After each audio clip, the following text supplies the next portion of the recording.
Alright, so in this Photoshop video I'm going to show you guys how to create a brush stroke shaped pattern or design, and then fill it with like a gradient layer or fill it with a pattern so that you can make it look like it's something that's painted on. This is one of the requests that I had.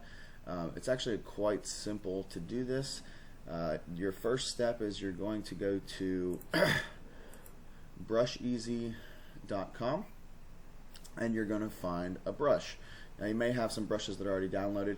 If you don't have brushes that are downloaded, check Brush Easy out. It is an absolutely amazing place for you for free Photoshop brushes and PSD files and things like that.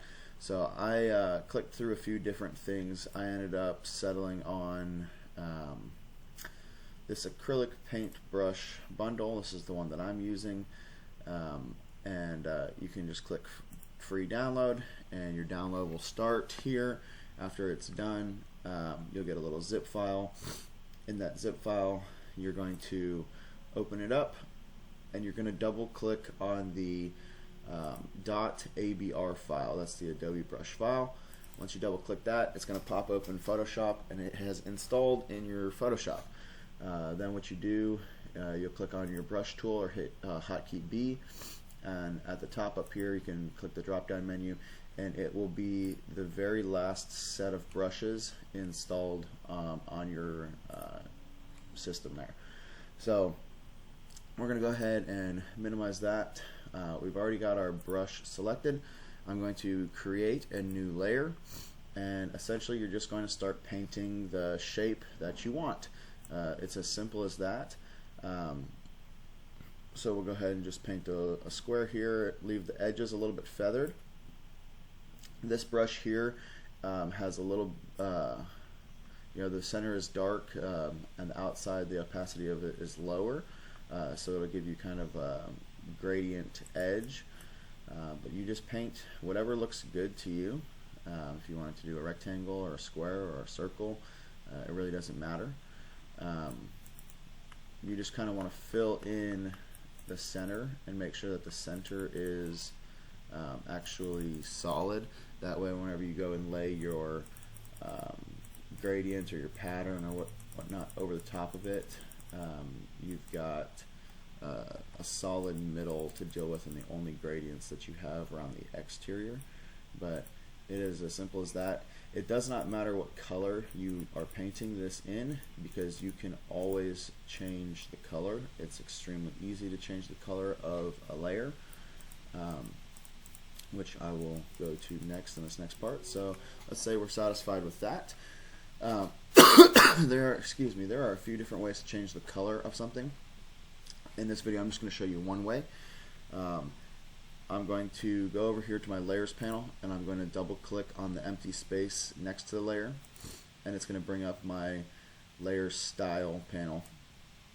From the layer style panel I can click one of these three options here: color overlay, gradient overlay, or pattern overlay. The color overlay is going to replace whatever my color is with a different color. So if you need it to be solid, you can just literally click and change that to any color that you want. The gradient overlay is going to give me a gradient. Inside the gradient overlay you have a few different options here. If you click on this color here in the middle where it says gradient, you can select from the preset gradients that Photoshop has for you. There are tons of them. Or you can create your own by clicking on one of these small little squares down here and changing the color. You can also add squares in and modify those colors. So you're able to do quite a bit with the gradient to add different elements and whatnot to your designs. This gradient doesn't look great, I'm just selecting random colors, but you kind of get the idea. To just click and you can add in those different colors, or you can add patterns to your shape there. So this pattern is a cowhide pattern. You can scale that to make it smaller, or larger. But those are your 3 ways to change the color easily or change the design easily. And then it's as simple as just downloading a nice brush that you like and just painting on a shape, and then you're able to just go in and modify and change that shape. So pretty easy little tutorial here for you on creating a brushstroke outline shape. If you've got any other questions about this video or any other videos you would like to see, please just let me know, and I look forward to making the next video.